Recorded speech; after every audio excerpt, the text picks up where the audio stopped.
करते थे, उन्होंने भी तो मुझे संभाला है। अरे पहले की बात दूसरी थी, पहले तो जॉइंट फैमिली होती थी, सोलो फैमिली में बेटी को कौन संभालेगा?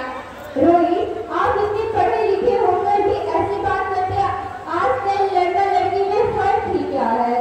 पढ़ा लिखा हूँ तभी ऐसी बातें कर रहा हूँ। सारी उम्र स्ट्रगल करके आज मैं यहाँ तक पहुँचा हूँ। अगर मैंने बेटी का बोझ सर पर ले लिया ना, तो बची मुझे जिंदगी भी मुझे स्ट्रगल में गुजारनी पड़ेगी। ओह, रिपोर्ट आ गई, बताओ ना रोहित। ये जी रिपोर्ट आई। उसमें क्या है? वही जिसका डर था। इसमें परेशान होने वाली क्या बात है? मैं तो यही चाहती थी। पर मैं नहीं चाहता ना बेटी, मुझे नहीं चाहिए बेटी।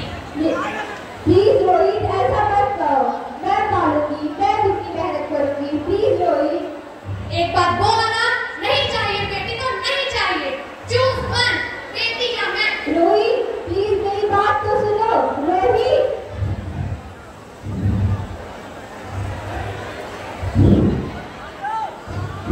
माँ, माँ,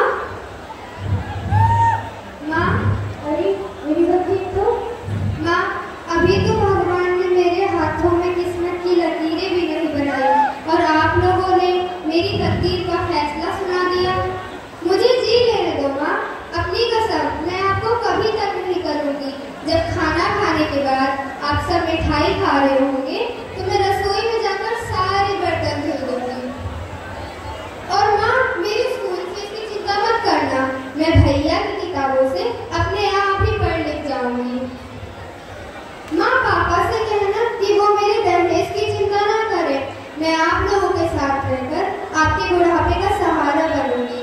अगर आपको तभी लगता है कि मैं आपके लिए बोझ बनूंगी तो आप इस ऑपरेशन पर भी खर्चा मत करना। तुम बाहर किसके लिए आई मेरी बच्ची? माँ, मैं आपको देखना चाहती हूँ, पापा को देखना चाहती हूँ, भगवान की बनाई इस खूबसूरत दुनिया को देखना चाहती हूँ। ये दुनिया उतनी खूबसूरत नहीं रही।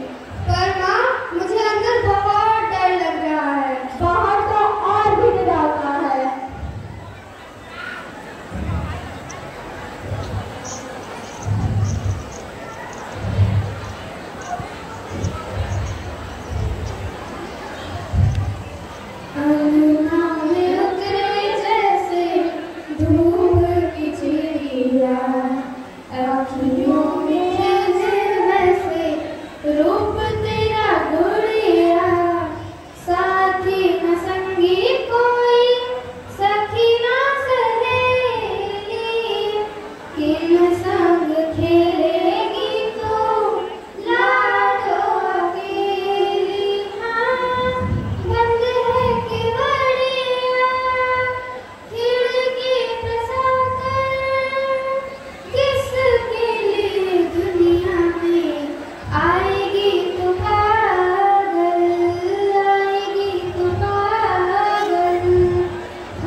मैं बेटी हूँ, हाँ मैं ही सरस्वती हूँ, मैं ही दुर्गा, मैं ही लक्ष्मी हूँ, मैं ही पार्वती, मैं ही काली हूँ और मैं ही संतोषी, मैं ही तारा हूँ और मैं ही शीतला भी, और मैं ही हूँ अन्नपूर्णा। आप सब यहाँ? हाँ, ब्रह्मा जी ने हम सबको मिलाकर एक बेटी बनाई है ताकि मैं सरस्वती बनकर तुम्हें ज्ञान दूं। मैं दुर्गा बनकर तुम्हें शक्ति दूं। मैं लक्ष्मी बनकर तुम्हें धन और समृद्धि दूं। मैं पार्वती बनकर तुम्हें स्वाभिमान दूं। मैं शीतला बनकर तुम्हारे मन को स्थिरता। मैं काली बनकर तुम्हारे दुखों का नाश करूं। मैं ज्वाला बनकर तुम्हारे जीवन में रोशनी प्रदान करूं। मैं संतोषी बनकर तुम्हारी पूरी इच्छाओं का नाश करूं। और तुमने हमारी जिंदगी को कोख में ही खत्म कर दिया। हमारा कसूर क्या था? अरे हम तो तुम्हें कुछ देने ही आ रहे थे, क्योंकि तुम ही हमारे मंदिरों में आते हो, चुनरी उड़ाते हो, और तुम ही कोख में हमारी कब्र बनाते हो। तुम जैसे लोगों को हमारे मंदिरों में आने का कोई हक नहीं, जो मंदिरों में आकर हमें चुनरी उड़ाते हैं और कोख में ही हमारी बलि चढ़ाते हैं। हम तुम जैसे लोगों के घर अब कभी नहीं आएंगे, कभी तुम जैसे लोगों पर खुशियां नहीं बरसाएंगे, कभी नहीं।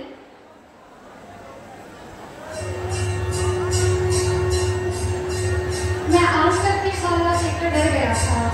हालात को दोष मत दो मूर्ख, ये हालात भी तुम जैसे गंदी सोच के लोगों ने बनाए हैं। अगर इतना ही डर